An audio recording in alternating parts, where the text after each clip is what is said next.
fue que yo tuve, pastor, que hacerme mala, hacerme prostituta, hacerme de todo a la mala. Porque de verdad yo no tenía quien me defendiera a mí. Hola amigos y amigas, aquí estamos con ustedes una vez más presentándoles este contenido que creemos que será de gran impacto y de gran edificación para todos ustedes. En este momento quiero presentar a nuestra invitada de hoy. Me refiero a la escritora, pastora, conferencista, una líder, y nos referimos a Carolina Roy, que está con nosotros.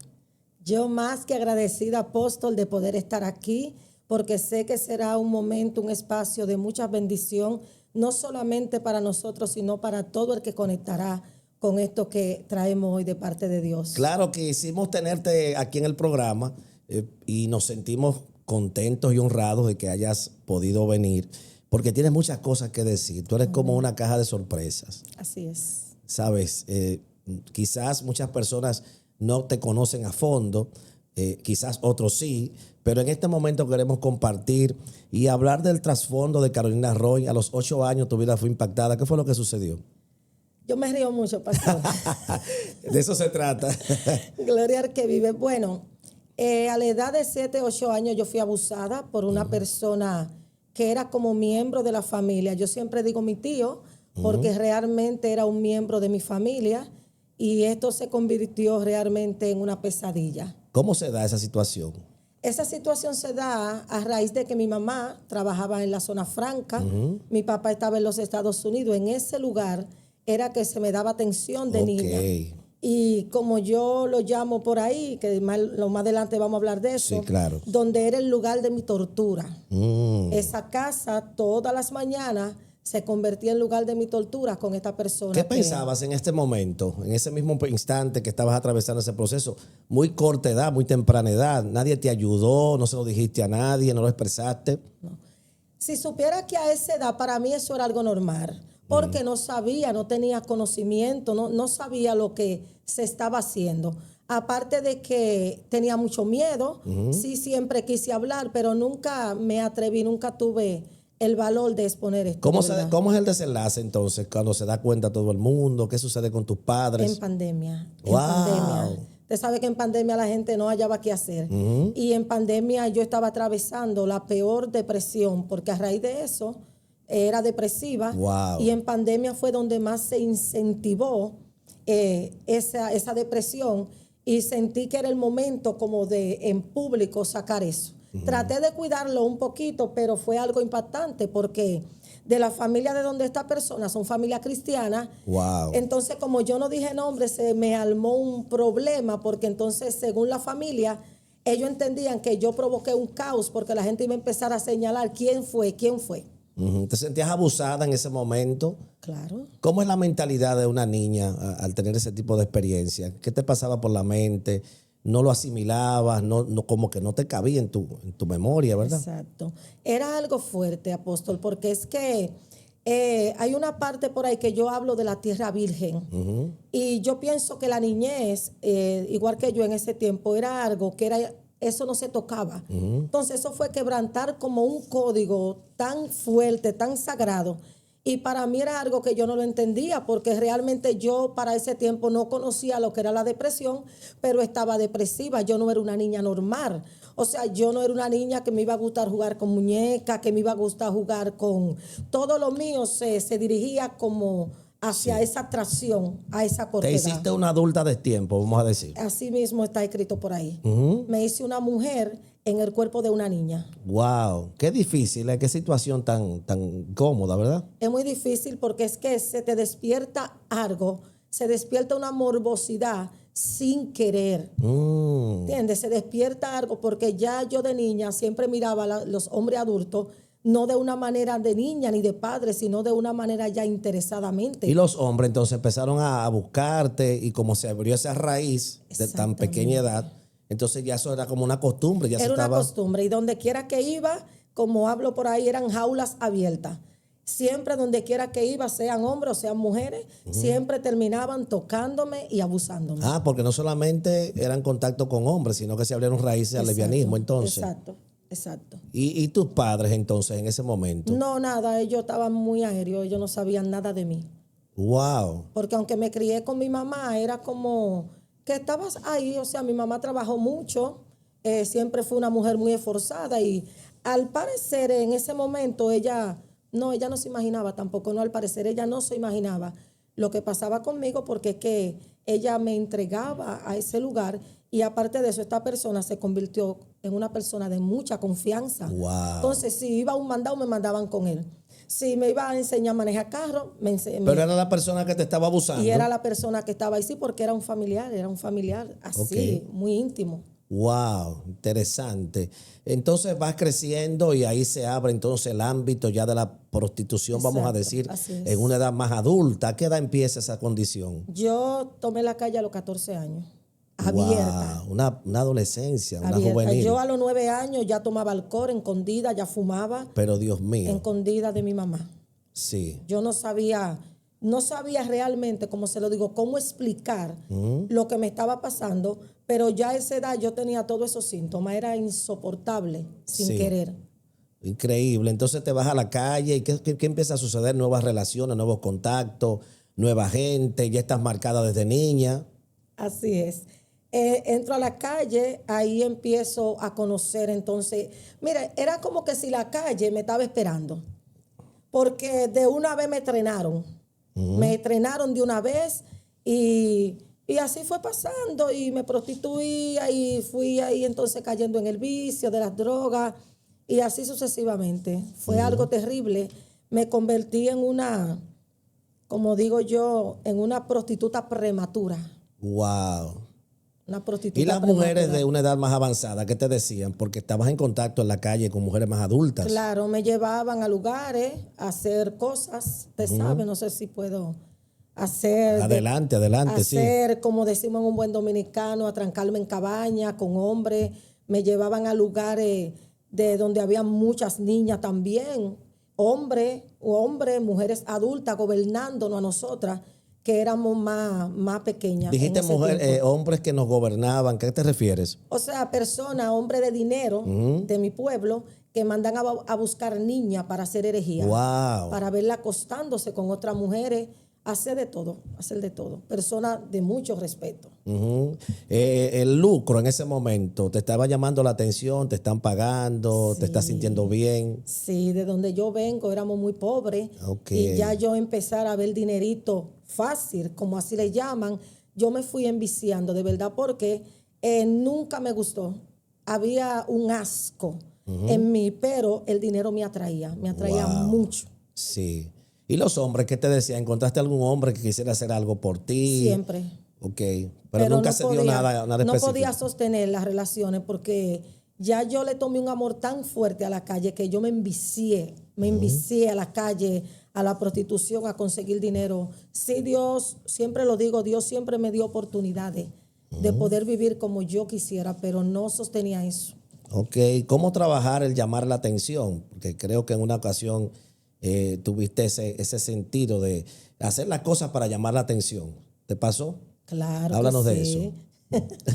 Gloria al Señor. Bueno, yo siempre usaba el pelo rizado mucho, me daba tinte así, cada un mes lo cambiaba, unas uñas, era algo, me ponía mucho arete, era algo terrible, donde quiera que llegaba quería como llamar la atención de todo el mundo, pero era como ese vacío, esa crisis que realmente las personas no saben cómo llenarlo.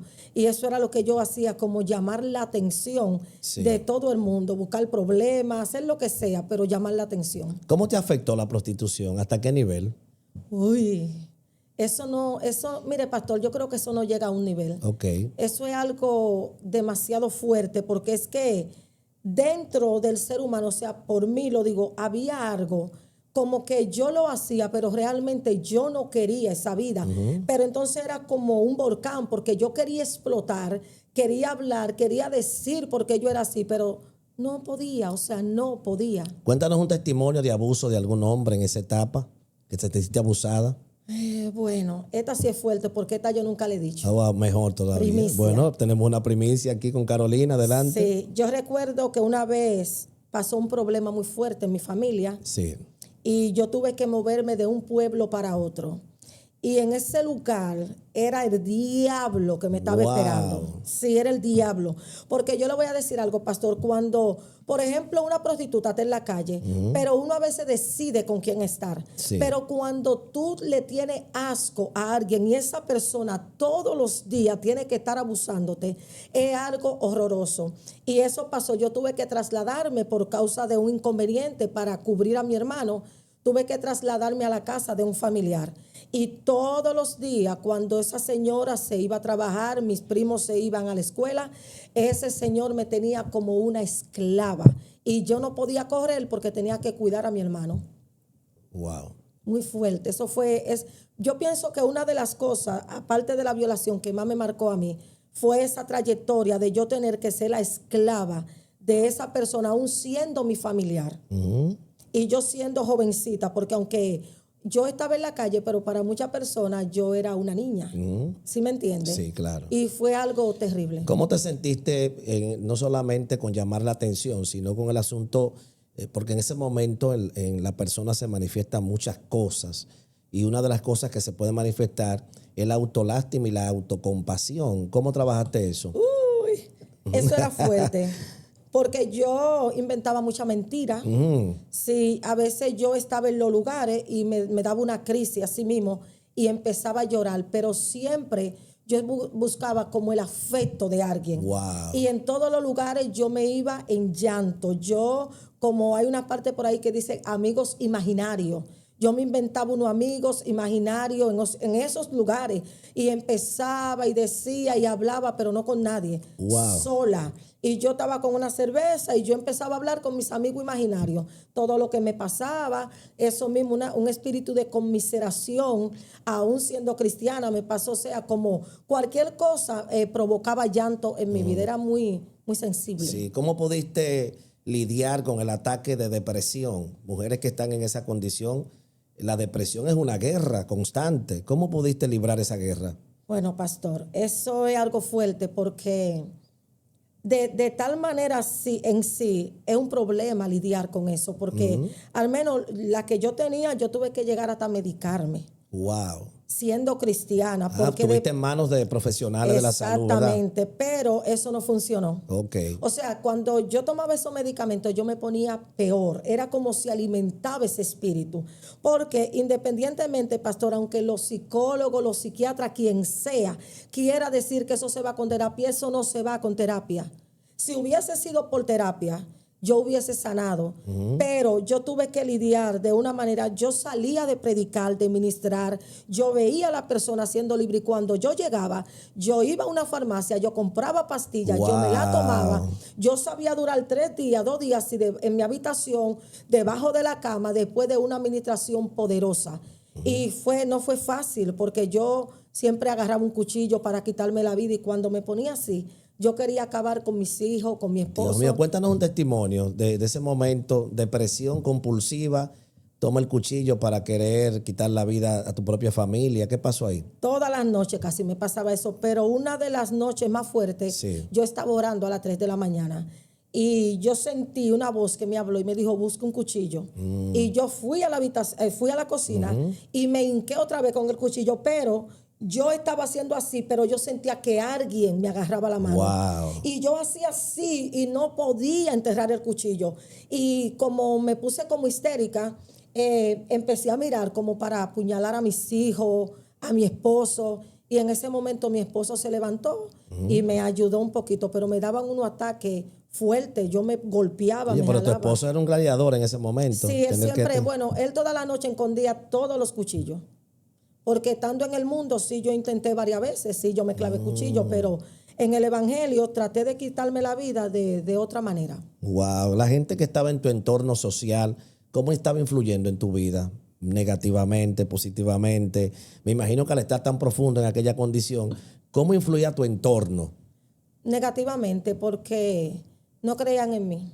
O sea, nadie creía, ni líderes, ni pastor, nadie creía, pero ya yo era cristiana. No sé si me habla así antes o después. Antes. Sí. Muy negativo. ¿Cómo era ese entorno social de Carolina, la que está en la prostitución, malona. la malona, la mujer de la calle, la tiguerona? Mucho rechazo. Ok. Mucho rechazo porque mi familia hablando mal de mí. Las mujeres cuidando a su marido de mí. Las vecinas cuidando a sus hijas de mí. Las tías cuidando a sus hijas de mí. Entonces fue algo como mucho para mí. Muchos pleitos llegaste a tener con mujeres. Sí, sí. A los puños, peleando. Sí, botellazo y todo eso. Wow. Pero yo me di una famita que no era real, pero la conseguí. Sí. Sí, porque yo nunca... ¿Cuál era la fama? La fama, yo era miedosa. Okay. Pero entonces yo daba primero. Yo daba botellazo y me iba. Y fue creciendo la fama de que yo era fuerte, pero mentira. Yo temblaba. Yo le tenía miedo a todo el mundo, a la mujer y a los hombres. No tanto a los hombres, pero a las mujeres sí. Con los hombres me gustaba pelear, embrujarme para matarlo. Pero con las mujeres yo le tenía miedo porque siempre tuve miedo de que te cortaran la cara. Sí. Siempre querían como intentar con mi cabello. Me decían, te vamos a dejar calva. Pero yo empecé, porque como caí en la calle sin experiencia, yo tuve que hacerla. Yo tuve que hacer mi propia guerra.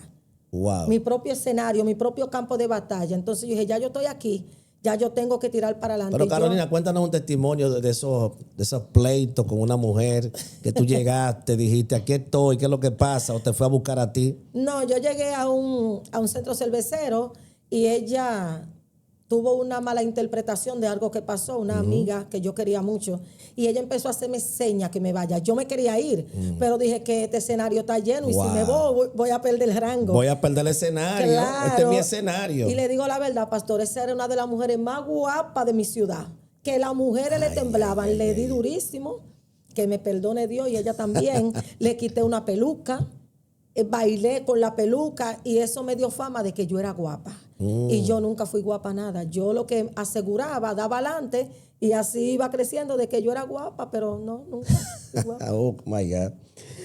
Vamos a ver algo. Mira, me interesa saber algo de ti. ¿Te consideras una mujer agresiva en tu carácter? En aquel momento, vamos a decir. Sí, porque era impulsiva. De muchos problemas. De muchos problemas. Buscar pleito. De ropa de pleito. No tanto buscar pleito, sino como que cualquier cosa me irritaba. Okay. Como cualquier cosa me hería, ya yo tenía una autodefensa. Sí. Porque el que viene de violación desarrolla muchas cosas malas, no buenas, desarrolla muchas cosas. Y uno siempre está como creyendo que le van a hacer daño. Desarrolla una defensa. Una autodefensa. Y también como si fuera un tipo de violencia intuitiva. Como Exacto. Que entiende que todo el que viene te va a hacer daño. Exactamente. Yo siempre creí que todo el que se hace... O sea, yo tenía como una doble vida, como doble personalidad. Porque yo entendía que las personas tenían que acercarse a mí como para cuidarme, pero siempre veía que era lo mismo. O sea, si no era sexo, era que me querían usar. Si no era que me querían usar, era que me querían poner a llevar un mandado de droga. O sea, que siempre era algún interés no sano hacia mi persona, y eso me fue aburriendo la vida. Vamos a hacer esta pregunta. ¿Qué opera espiritualmente en San Pedro de Macorís, que es tu ciudad? ¿Cuáles son los conflictos espirituales que hay? Allá opera mucho el espíritu de envidia. Ok. La prostitución, demasiado. La brujería. La brujería. Ese es uno de los espíritus más fuertes que gobiernan allá. Eso de gagá, vudú, guloya, todas esas cosas. Y ellos creen como que es algo normal. Y ese espíritu como de mortandad. Sí. Como ese espíritu de mortandad que muchas veces está más activado que otros días. ¿Has experimentado ataques en tu mente de toda esa situación espiritual en ese territorio? Claro, pastor. ¿Hasta qué nivel? Claro, hasta el nivel de quererme suicidar. Sí. Mi ciudad es demasiado fuerte, demasiado. Ok. ¿Sabes algo? Me interesa ahora saber cómo te sientes cuando eres difamada. ¿Cómo trabaja la difamación? Ahora ya yo me siento bien. Como la Biblia dice, aquí lo que hay es que dar el fruto. Una cosa es lo que tú digas y otra cosa es lo que Dios ya dijo de mí, lo que la gente de verdad puede atesorar y apreciar. Ya de verdad, pastor, a mí, mire, ya después que yo escribí ese libro, a mí pocas cosas me duelen y Dios lo sabe. Porque ya es como que a mi corta edad yo fui experimentada en demasiado dolor. O sea, ese libro no es ni la mitad de lo que yo viví en mi vida. Sí. Yo tengo 42 años y cuando yo me convertí, mi pastor me decía, tú la experiencia vivida tuya parece de una mujer de 54 años. Wow. O sea, es que yo tuve, pastor, que hacerme mala, hacerme prostituta, hacerme de todo a la mala. Porque de verdad yo no tenía quien me defendiera a mí. Wow. ¿Te ha perseguido el satanismo en tu ciudad? Sí, yo cuando ya Dios estaba a punto de atraerme a Él, ya yo quería prestarme para eso, ya yo quería invocar, ya yo quería, sí, ya yo andaba, porque también yo me crié en ese ambiente. Sí. Sí, yo me crié en mi casa. ¿Hasta dónde pudiste penetrar en ese mundo del ocultismo? No, yo no llegué a nada. Yo brujeaba mucho.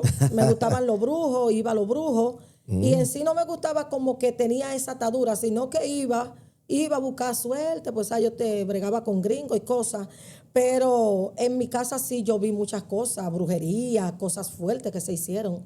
Pero yo en lo personal nunca como que me atrajo en sí, pero ya como que en mis últimos tiempos, cuando ya Dios me iba a alcanzar, ya yo estaba persiguiendo eso, quería como que eso me poseyera.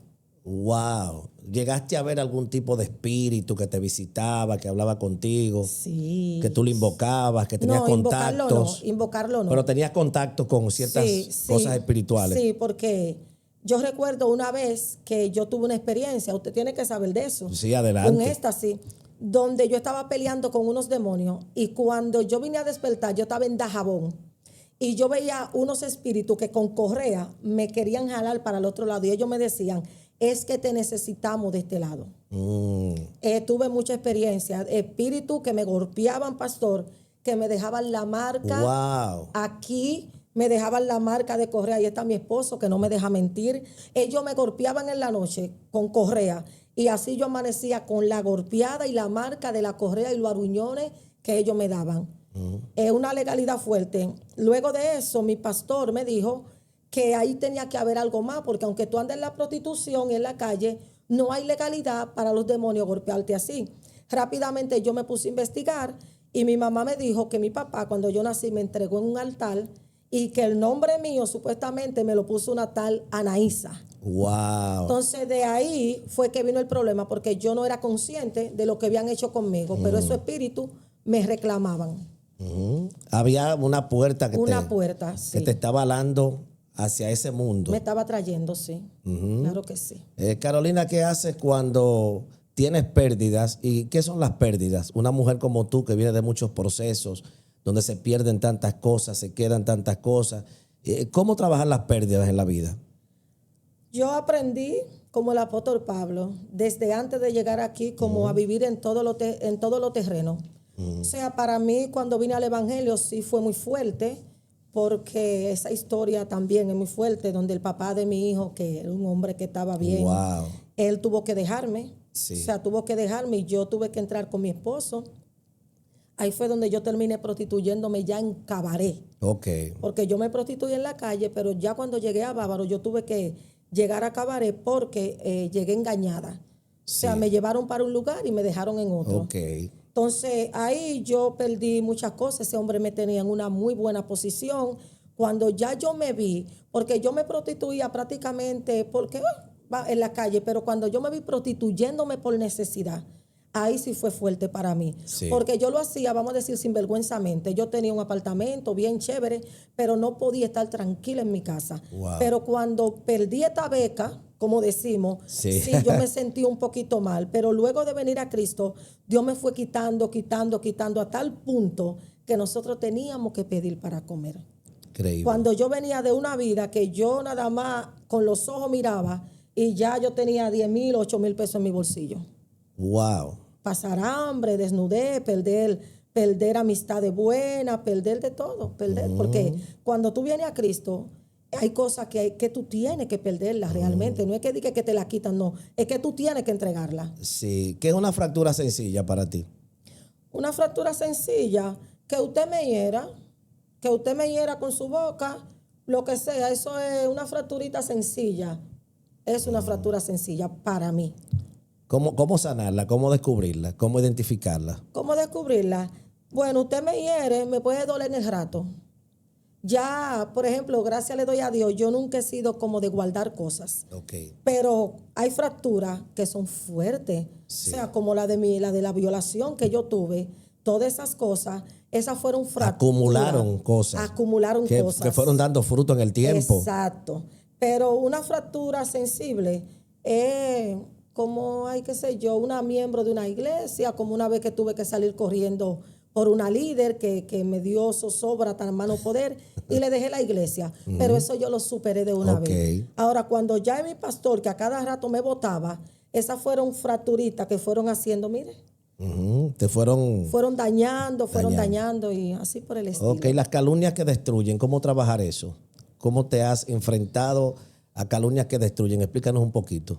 En esas calumnias, pastor, yo las he enfrentado desde el monte, escondiéndome. Yo nunca he sido de mucha cámara. Yo voy a las redes, lo que sea, pero ya en el área espiritual, yo siempre he estado sola por la misma situación del rechazo. Okay. O sea, yo sé que yo no encajo en todas las reuniones. Yo sé que caigo mal cuando hablo, donde llego. Entonces, yo siempre he tratado de sanar a escondidas. ¿Has tratado de educarte interiormente? Interiormente. Sí. Yo, exactamente, yo me he educado yo. Bueno, si no caigo bien, yo no forzo. Yo tengo, pastor, para la gloria de Dios, un discernimiento muy fino. Entonces, automáticamente yo me doy cuenta donde yo no caigo bien. Yo me doy cuenta cuando tú te ríes conmigo, pero me quieres matar. Okay. Entonces, todas esas cosas, tú tienes que ir aprendiendo a guardar tu corazón. Porque si yo me hubiese llevado de todo esto, yo fuera la mujer cristiana que más odiara, predicando pero con odio.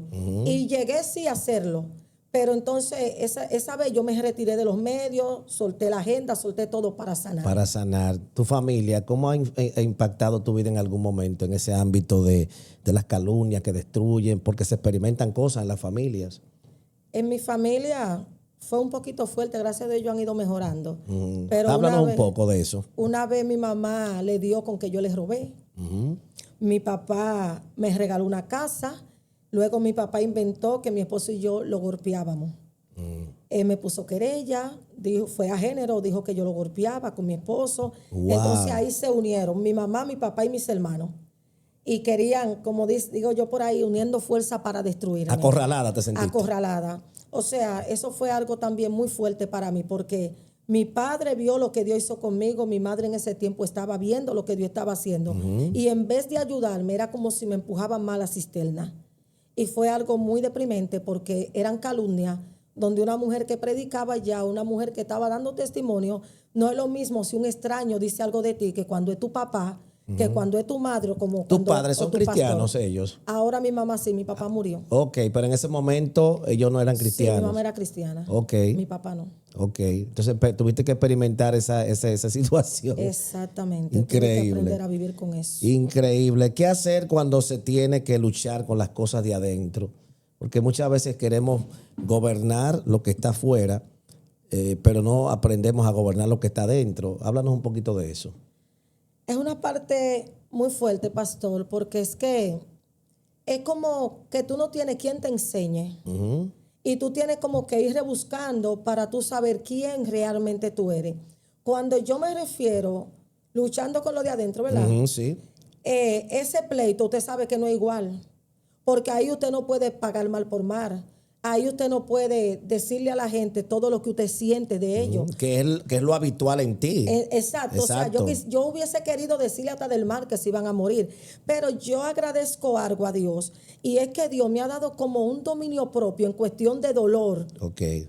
Como para sanar. Entonces yo en ese tiempo lo que decía, yo se lo voy a dejar a Dios, pero trataba de esconderme. Eso era lo que yo hacía. Porque es que no es fácil, pastor. Tú quieres mencionarle a la mamá, a un pastor, a un líder. Mire. No, y que esa es Carolina. Esa ¿Entiende? es la Carolina que viene desde los 8 años, marcada por una violación, ya entró a la prostitución. No es una mujer que ha experimentado la vida de una niña o un joven, vamos a decir, normal en lo que se entiende a la educación, a la forma de crianza, a su vida. Es Carolina la que está peleando con ella desde adentro. Exactamente. Yo tuve que aprender. Mire, pastor, si usted supiera, yo era tan fuerte así como acelerada. Pero aquí en el Evangelio todo era como arriba de mí, pisoteándome, menosprecio en público, en secreto. Era algo fuerte así. Yo tuve que aprender, Sí. como desde mi corazón, a sanarme, aprender a sanarme, con heridas sangrándome, pero comportándome como que no estaba pasando nada. Porque yo siempre dije, si descubren mi parte débil, me van a terminar de comer. Háblame entonces del rechazo invisible. ¿Qué es un rechazo invisible? Vamos a ver. Ese rechazo invisible son este tipo de personas que ellos comen contigo, hablan contigo, todo bien contigo, Wow. pero a la hora de preguntarle de ti, ellos siempre hablan mal de ti. Wow. Y ellos viven buscándote la falta tuya para poder tapar la de ellos. Entonces, ese rechazo invisible, usted solo se da cuenta ahí por el espíritu. Porque es que hay cosas que usted ve que no son normales en líderes, en personas que están contigo alrededor. Y ese rechazo invisible me hizo más daño a mí que el rechazo en público. Wow. ¿Tú entiendes que todo eso estaba sucediendo como una manera de Dios venir a quebrantar algo en tu vida? Es decir, lo que se ve como un levantamiento podría ser Dios mismo para que descubrieras las áreas que tenías que cambiar. Ahora sí yo lo entiendo. Ok. Antes no lo entendía mucho, pero el mismo Dios me daba como ese dominio para poder manejarme, porque mi cabeza estaba loca, porque es que yo entendía que la congregación era un lugar de restauración. Y yo le voy a decir algo, pastor. Yo fui más marcada en la iglesia que en el mundo. Wow. Porque era algo que el líder que yo tenía decía, no te me juntes con ella, los hombres me huían. Entonces yo decía, pero es que yo soy el diablo. Ok. Porque yo vine a este lugar porque me decían que lo que los cristianos predicaban es amor, restauración. Pero yo ahora entiendo realmente que todo eso era para Dios hacerme la mujer que yo soy ahora. ¿Cómo trabajar el rechazo en una mujer? Bueno, es lo que yo digo, pastor. Que es una de las cosas que más ataca a una mujer. Al hombre también, pero la mujer le tumba la identidad. De una vez. La derriba. De una vez. En estos días yo hablaba con mi esposo de eso mismo. Yo lloré porque yo dije, me han querido hacer creer que yo no pertenezco a tal lugar. Me han querido hacer creer que yo no califico. O sea, y yo he tenido que trabajar y autoanimarme yo misma. Por ejemplo, como le decía al principio, yo sé que no tengo un buen léxico. Todo eso yo lo puedo mejorar y lo he ido mejorando. Porque si usted me había visto, aunque sea 10 años atrás, usted dice, no. Esto no lo llamo Dios. Pero Dios me ha ido refinando. Yo no recibí educación. Yo vengo de barrio pobre, yo vengo sin educación, yo vengo sin nada. Pastor, todo lo que yo soy y el poco que sé, me lo dio el Espíritu Santo. Wow. Yo no he ido a una escuela de locución. De hecho, no parece. Yo nunca tuve a alguien como que se sentara conmigo. Mira, tú debes de hacerlo así. Mi esposo sí. Siempre ha tratado de ayudarme. Pero como las personas, porque por ejemplo yo que trabajo con lesbianos, homosexuales, cuando yo veo que esos muchachos vienen a nuestras manos, nosotros queremos pagarle esto, hacerle esto, pero no vi a nadie. O sea, yo fui dependiente absolutamente del Espíritu Santo. En tu caso, al ver personas como tú, es que te ves en la misma condición. Exacto. Tú sabes lo que se siente estar ahí. Exacto. Quizás otro lo toma muy normal porque no lo experimentó. Exacto. Y tú entonces sientes cuando estás trabajando con esa gente que encuentras. Yo me veo a mí, yo me pongo así, yo me veo como así como ellos. Yo no me pongo en lugar como de pastora, no. Yo me veo así, yo lo trabajo desde esas áreas que fueron lastimadas para yo poder saber dónde voy a entrar. ¿Hasta dónde destruye el rechazo invisible? Pastor, hasta quitarse la vida. Ajá. Eso influye hasta quitarse la vida porque es que te roban tu identidad. O tú la entregas muchas veces. Por ejemplo, yo vine sin identidad. Tuve que luchar con eso. Mi esposo me decía, tú eres eso, tú eres eso. Y yo decía, no, yo no soy nada de eso.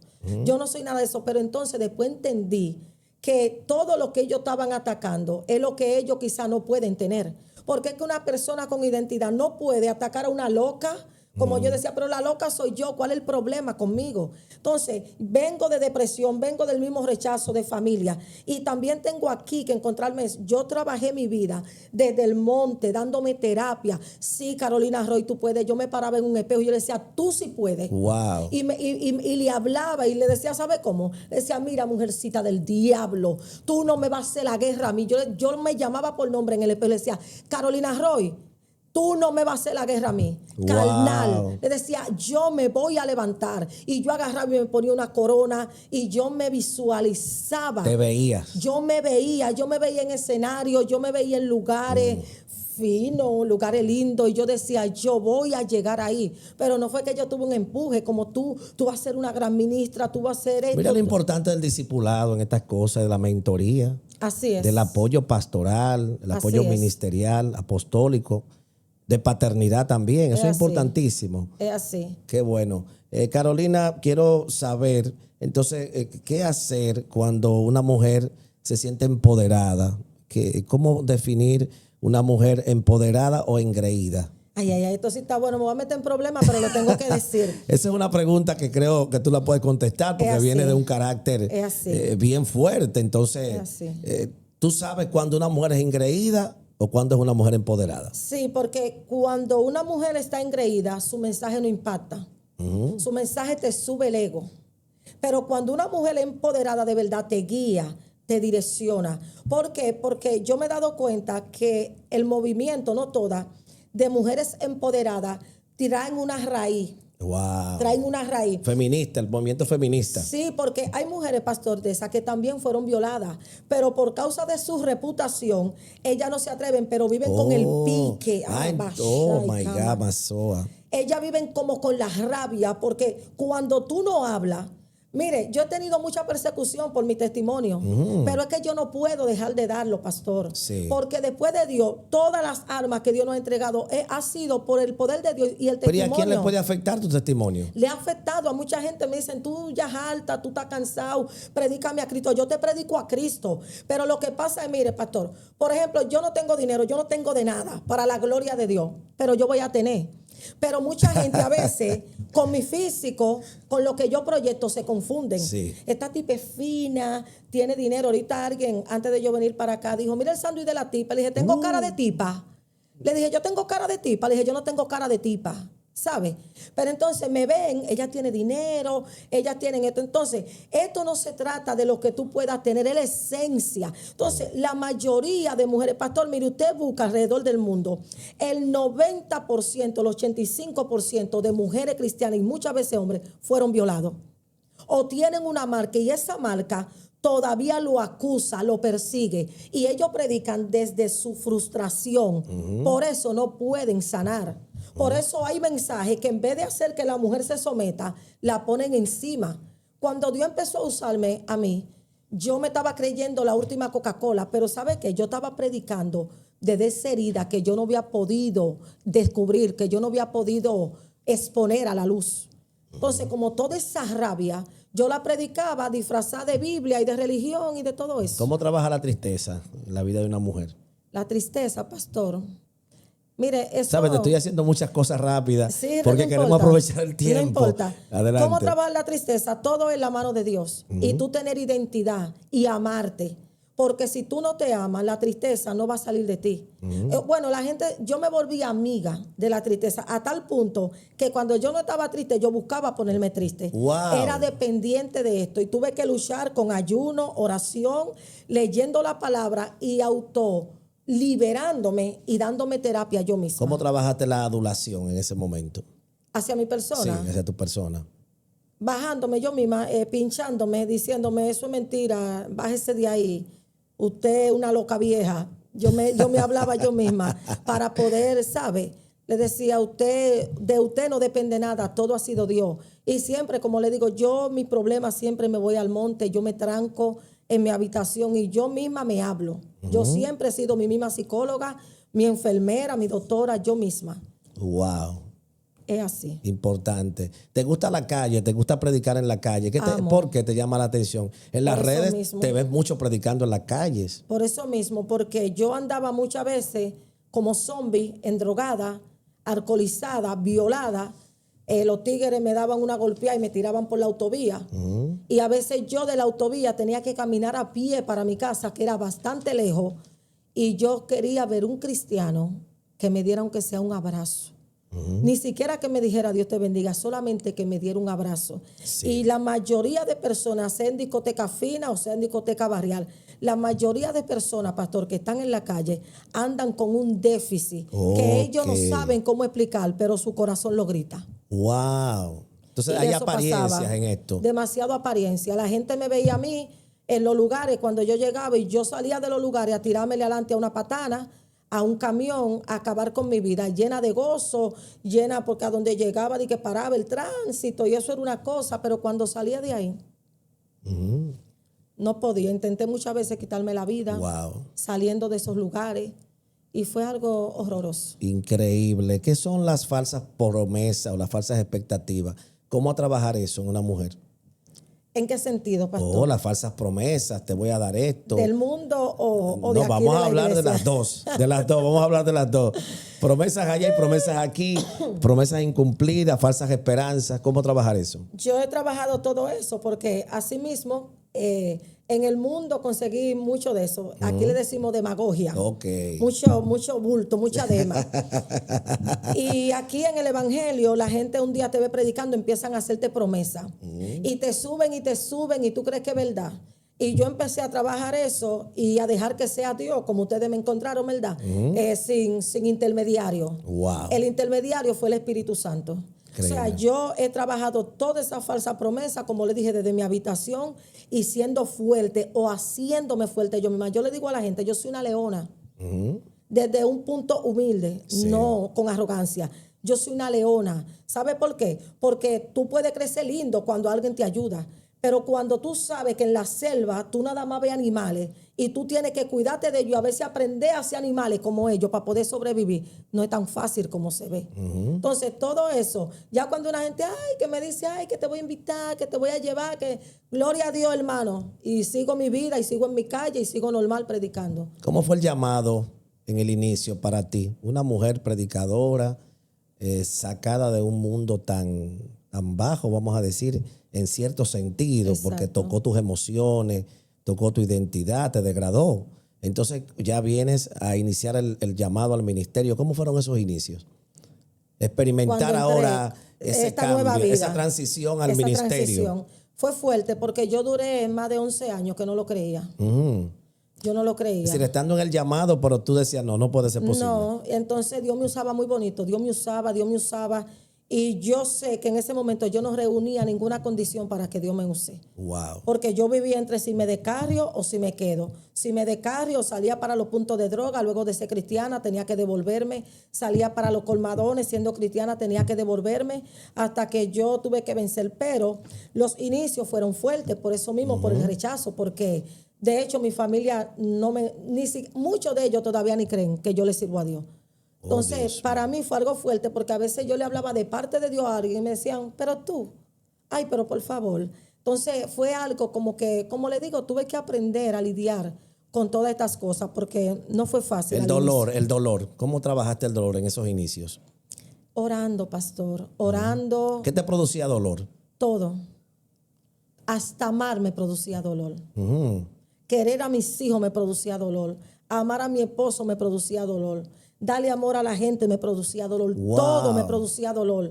Porque es que yo entendía que yo estaba tan llena de dolor. Entonces siempre como que yo tenía que estar pendiente para allá y como que nadie para acá. Y a mí todo me producía dolor. Yo doy todo y nadie me da Y nada. nadie me da nada. Nadie se sentaba conmigo porque tú tienes esta conducta, porque tú eres así, porque te quieres divorciar ¿No todos crees los que la días. gente te oía por el mismo carácter? No sé si por el carácter o por la maldad, porque realmente, pastor, yo fui muy dulce. O sea, Sí. yo era rápida, sí, pero yo soy una persona que si yo te amo de verdad. Ok. Yo no te voy a hacer daño. Entonces, aunque todo me causaba dolor y yo llegué a una etapa que me odiaba hasta a mí misma, yo no quería ver a nadie alrededor mío, pero aún así yo era sensible. O sea, había una sensibilidad muy fuerte en mi vida hacia mi prójimo. Ujú. ¿Qué hacer entonces cuando el amor se le enfría a la persona? El amor enfriado. Muy fuerte. Cuando el Hay amor muchas se personas enfría, que entran en una desilusión, se desgastan emocionalmente, se cierran, se quedan en una caja como si fuera una caja fuerte, Se cierran. donde nadie puede entrar, se quedan en un baúl, en un laberinto. Entonces como que se pierde la sensibilidad, la gente Sí. pierde el deseo de seguir amando. Así es. ¿Qué es el amor enfriado?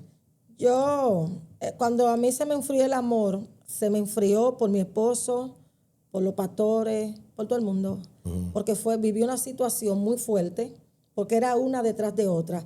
Pero yo aprendí a lidiar con eso cuando el amor se enfrió, orando también, dándome terapia. Y yo también empezaba a escribir leía parte ya de lo que había escrito y eso mismo como que me Le confortaba. estaba sacando provecho al dolor, vamos a decir. Sacándole provecho al dolor. ¿Cómo hacerlo? ¿Cómo sacarle provecho al dolor?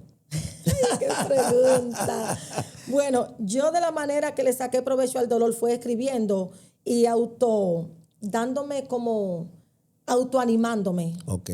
Como me animaba yo misma, como Carolina, tú puedes hacerlo, no te dejes dañar.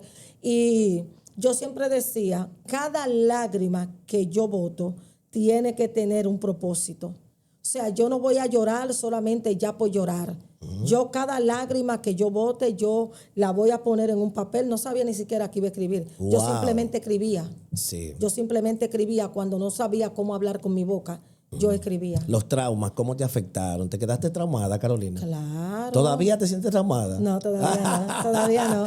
Pero a ¿cómo veces trabajar el trauma? A ¿Cómo veces eso trabajarlo? trata de golpearme, pero ya Sí. no tiene paso. Ok, eso viene de repente. Pero una cosa sí le voy a decir a todo ese público que me va a escuchar. Mire, pastor, el tema de la violación nunca se olvida. Eso no muere. Mire, por más espiritual que usted sea, pastor, eso no muere. Wow. Eso se queda como en tu consciente, subconsciente. Y ya eso no es que me golpea, pero a veces viene la visita, porque es que eso produce tanta impotencia, tanto dolor, que eso te da una cicatriz que no se borra jamás. Pero tú tienes que aprender a vivir con eso, porque también es parte, como con lo que tú aprendes a vivir de esto, es como lo mismo que te lleva a seguir escalando. Wow. A seguir siendo fuerte, sí, porque es como un aguijón. Se convierte como en un aguijón. Sí. Y eso es lo que a mí me impulsa. Exacto. En vez de tenerte, te impulsa a me seguir. impulsa, sí, porque a veces eso me golpea. Wow. Eso abre muchas puertas. La violación, eso abre tantas puertas que la gente ni se imagina, pastor. ¿Cómo trabajar la manipulación satánica en las emociones? Ay. Dime algo de eso. Todo, pastor, mire, Dime. pastor. Todo desde la palabra. Por ejemplo, esas manipulaciones, yo a veces empezaba como que me querían venir algún espíritu como de locura y como golpearme así. Sí, porque es algo como que Te quiere hacer sentir que tienes lo que ya no tienes. Exactamente, entonces como que te reclaman. Ok. Que te reclaman. Entonces, tanto interno como externo, porque a veces tú lo sientes acá, tú sientes los ataques, pero a veces hasta la misma persona que te pastorea, que te está liderando, tú sientes lo mismo que tú sientes aquí. Ok. Como que es una unión, como que lo que me atormenta aquí usa la boca de allá como para sacarme al mismo terreno. Ok, entonces se convierte como una manipulación. En una manipulación satánica emocional, exacto. y emocional. Entonces, todo eso yo lo trabajé dándome terapia, hablándome yo misma, yendo a la palabra. Ya yo soy propiedad privada, mi territorio está marcado. Yo he sido brava, pastor. Wow. Para la gloria de Dios. Es increíble. Nadie podía convencerte tan fácil, Carolina. No. Háblame de esa etapa. No. Que hay que convencer a Carolina de algo, que hay que decírselo, que hay que enfrentarla, que hay que convencerla. ¿Cómo se trabajó eso en tu vida? Bueno, ya en ese término, pastor, nadie pudo convencerme. Yo me congregaba.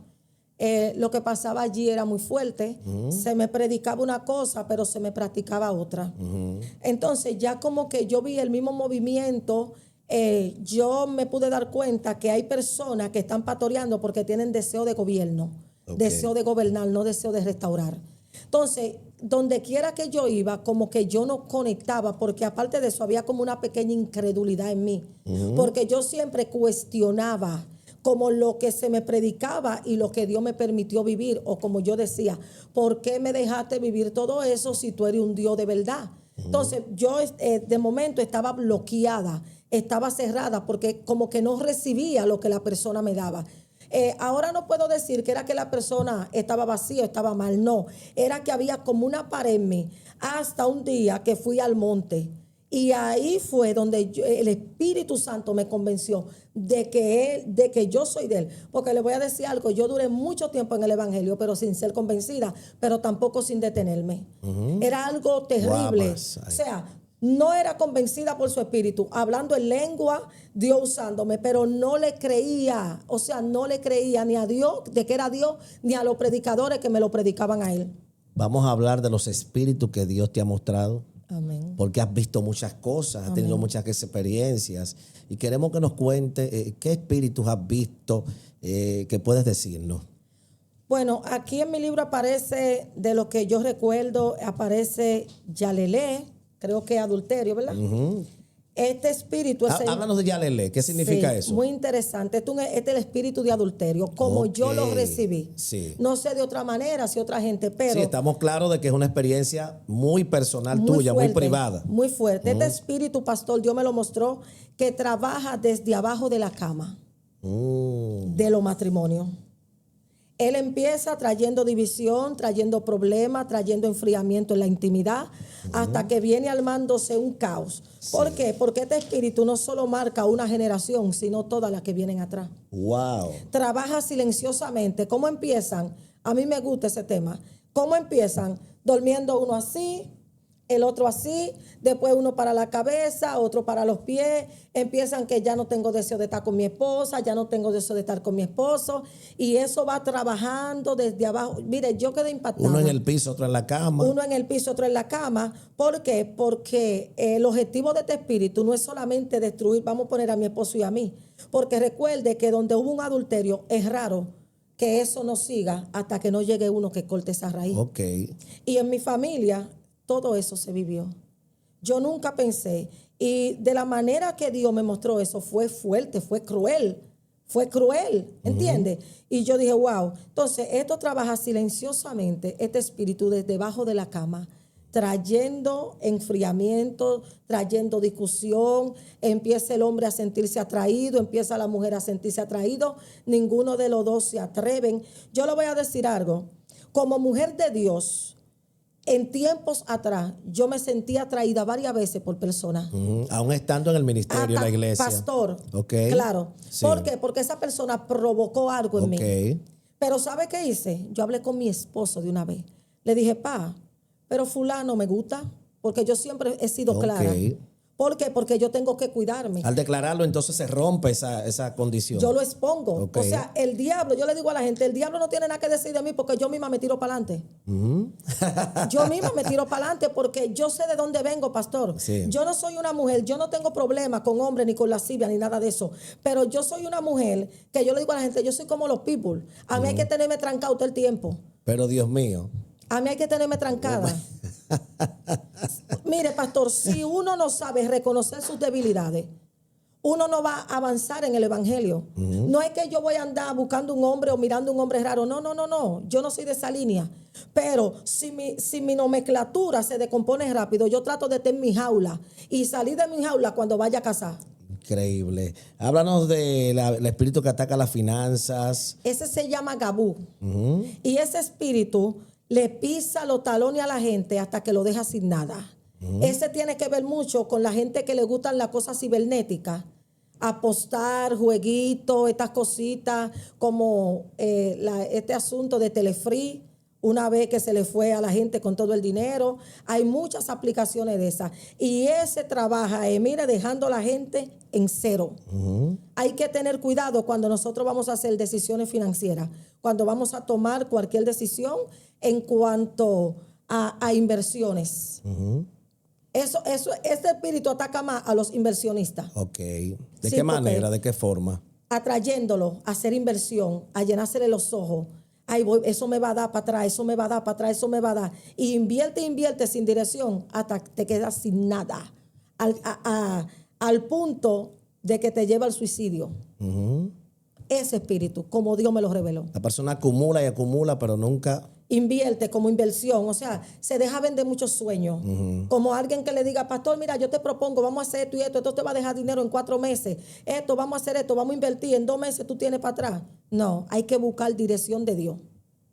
Ese espíritu trató de dar un golpe bajo a nosotros, pero no pudo. Pero vimos a par de personas que cayeron en eso, quedaron mal. Impresionante. Dame la descripción de lo que son entonces lo que tú llamas los amigos del silencio. ¿Qué te refieres con eso? Ahí yo me refiero a mí en ese proceso cuando yo no podía hablar con nadie, cuando yo estaba siendo abusada y yo no podía, mi amigo era el silencio. O sea, yo me hice de una manera tal que lo mío yo no se lo decía a nadie. Yo me llené de dolor sola, de trauma, de todo, porque yo no tenía la capacidad de yo exponer lo que estaba pasando. Y aún siendo cristiana, cosas que viví dentro del evangelio, yo tuve que hacer silencio para, como desde niña, para cuidar a otro, mientras otro me destruía a mí. Ok. Háblanos ya para casi concluir sobre el asunto de las ministraciones. ¿Qué experiencias has tenido en lugares donde has visto personas poseídas por espíritus, has tenido que enfrentar cosas y personas que quizás han sido afectadas? ¿Qué nos puedes decir? Bueno, en una ocasión, como le decía al principio, yo vi una joven que estaba ministrando sin fundamento. Y yo veía que le invitaban y le invitaban. ¿Qué es ministrar sin fundamento? Explícanos eso un poquito. Cuando usted viene al evangelio, yo lo voy a decir desde ese punto. Sí. Era una persona pudiente, muchas amistades, evangélicas, y esta persona la tiraron al aire. O sea, no había un fundamento en la palabra, no había un fundamento en el conocimiento. No había raíz. No había raíces. Y ya yo estaba mirando el déficit hasta que un día esta persona, ya Dios me había mostrado, y al otro día esta persona cayó poseída. Un demonio se iba, yo duré 1 hora y media con esa persona. Un demonio se iba y otro día hacía brrr, así montado. Esa persona estaba montada en su supuesto caballo que ellos dicen. Wow. Y tuve que enfrentarme en eso. El área fuerte para la gloria de Dios siempre ha sido la liberación en mí. La liberación es el área que también yo amo. Porque usted sabe que la mayoría de personas, ellos están sentados ahí, pero tienen lo de ellos adentro. Ok. Todas las manifestaciones demoníacas que yo hice ministrando a Dios fueron en mi casa y parte en mi congregación. Pero he tenido experiencias fuertes. Hace unos días estaba en Oklahoma y yo vi a una joven que los ojos, estos blancos que tenemos aquí, nada más se le quedó negro, como una serpiente. Wow. Y vi a su esposo como un lobo que se apuntaba así en la punta de los dedos. Y ahí Dios hizo lo que tenía que hacer. Increíble. ¿Has tenido experiencia con personas que te han gritado, te han querido dar golpes, se han manifestado cosas así, como hay manifestaciones espirituales? Claro. ¿Cómo has reaccionado? ¿Qué te ha pasado? Yo me río. Había un joven que yo, cada vez que predicaba en la calle, él me quería tirar una botella. Y yo le decía, tú no vas a hacer nada. Y él iba y explotaba la botella. Había otra joven que yo estaba predicando y ella pasaba. El Espíritu me dijo que ella quería como tirarme el vaso de cerveza en la cara. Y cuando me harté de ella, le dije, tú no vas a hacer nada. Y agarró a esa mujer y se fue en un motoconcho y no la volví a ver.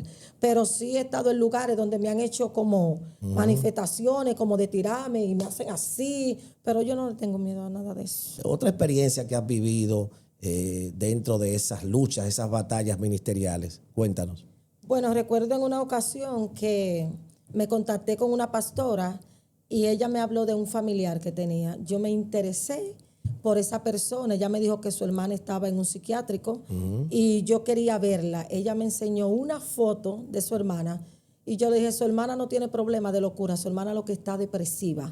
Y le dijo, la reté. Le dije, entréguemela, pero yo lo estaba haciendo, era atento a Dios. Y la retamos, mi esposo y yo fuimos al lugar, la sacamos del lugar, una señora que la medicaban con unos medicamentos que era para dormir caballo. Wow, era muy fuerte. Iban a terminar matándola, pero ahí había un interés de por medio. Ya. Y nos la llevamos para la casa, todavía yo estaba depresiva, pero siempre he dicho algo, pastor, la gente siempre dice, tú no puedes dar lo que no tienes, pero yo tengo esta frase, lo que yo tengo no es mío. Y el que me habita a mí es el dueño de su propósito. O sea, yo puedo estar dañada, yo lo sé, pero si Dios quiere restaurar a alguien, aún yo estando dañada, Él lo va a hacer. Y yo vi a esta persona, cómo Dios la restauró a través del amor y de la confianza. Ella decía, yo nací en el Evangelio. Al contrario mío, yo nací, por así decirlo, yo nací en la boca del diablo, vamos a suponer. Pero Dios usó esta mujer y a mi esposo para su gloria, con una mujer que tenía todo el conocimiento, un léxico, es más, ella estaba a nivel de los fariseos, un conocimiento poderoso, pero nunca conoció lo que es el amor del Padre, la esencia, lo que sana y lo que restaura. En un psiquiátrico. En un psiquiátrico. Y la sacamos, ella duró, pastor, 1 mes en nuestra casa. Automáticamente llegamos a la casa, botamos la pastilla. Y nunca, ella hacía reacciones, porque al parecer ella fue violada también. Pero ella nunca habló. Pero yo, al venir de ahí, yo conozco esos traumas, yo conozco esos ademanes. Y yo empecé a tratarla y no le hablé tan claro de la violación porque como ella nunca lo expuso, yo no quería que ella se sintiera incómoda. Pero yo desde el secreto atacaba ese espíritu que la tenía acorralada a ella. La mujer se fue bella, preciosa y no sé si la mataron después que se la llevaron, pero yo sé que Dios de mi casa se la llevó restaurada. Impresionante. Y en ese psiquiátrico, pastor, yo alcancé a ver muchas mujeres que no era loca que estaban, era depresiva como yo estaba, porque yo llegué a un nivel que yo misma quería declararme loca, porque es que yo no soportaba tanto dolor y ya yo no sabía cómo drenarlo. La droga no me hacía nada, el alcohol no me hacía nada, nada me hacía nada. Ya era como que llegué al máximo. Y esto pasaba con esta señora. Ella no era de alcohol, no era de vicio, no era de nada, pero tenía un trauma que solamente alguien con amor y el poder de Dios podía sanarla a ella. Impresionante. Carolina, queremos que declares una oración. Hay muchas personas que quieren escuchar una oración de liberación. Adelante. Gloria a Dios. Padre, en el nombre de Jesús, con la autoridad que tú me has dado, Señor, y tú dices en tu palabra que los espíritus que nosotros vencemos tienen que hacerse esclavos, Dios. Y tú nos has dado la autoridad de vencer cada uno de estos traumas. Cada una de estas situaciones, cada una de estas tristezas, Señor, que nos arropaban. Yo te pido, amado Espíritu de Dios, que donde quiera que esta entrevista llegue, hay un alma que esté cancelada, que tú la libertes como me libertaste a mí. Donde quiera que haya alguien, Señor, en una jaula, yo te pido, Dios mío, que tu poder que me sanó y que me restauró haga efecto absoluto sobre cada vida que va a ver esta entrevista, Señor, en el nombre poderoso de Jesús. Amén y amén. Interesante. Muchas gracias, Carolina. Dios me le bendiga y eres una muchas gran gracias a usted. mujer y te esperan muchas cosas. Sigue hacia adelante. Tienes un gran respaldo, tu equipo de trabajo, contigo, la gente que te ama, que te aprecia. Gracias por haber venido. Amén. Así lo creo en el nombre de Jesús. Y a ustedes nos vemos luego. Gracias. Aleluya.